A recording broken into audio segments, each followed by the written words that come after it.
தெரியாது.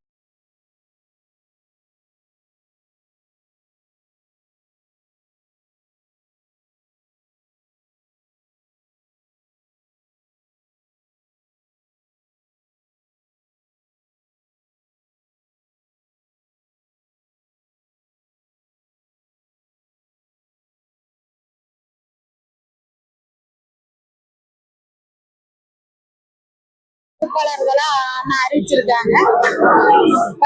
எங்களுக்கு கடலம்மா மாநாடு அடுத்தது நவம்பர் 21 கடலம்மா மாநாடு. அதுக்கான நிதி வசூல் பண்ணிட்டு இருக்கோம். அதே போல ஒரு பேருந்து நாகப்பட்டினத்துல இருந்து என் பகுதியில இருந்து ஒரு பேருந்து எடுத்து நாங்க கடலம்மா மாநாட்டுக்கு போறதுக்கு திட்டமிட்டு இருக்கோம். நீங்க கேட்டீங்க காளியம்மா இருந்த இடத்துல இருந்து நீங்க இந்த வேலையை பாக்குறீங்கன்னு. கண்டிப்பா இல்ல. நான் 2010-11 நாம் தமிழர் கட்சிக்குள்ள வந்தேன். அவங்க 2018-19 அப்படி அவங்க வந்தாங்க.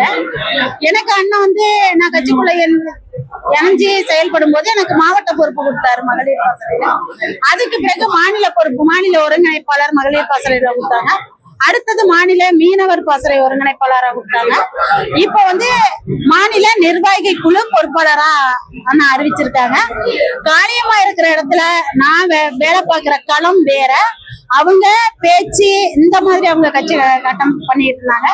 எனக்கு கட்சி கட்டமைப்பு பிள்ளைங்களை வெளியில அழைச்சிட்டு போறது அப்படின்னா கல அரசியலுக்குள்ளதான் நான் வேலை பார்த்தேன். அந்த மாதிரி மேடை பேச்சுக்கு நமக்கு பொருந்தாது.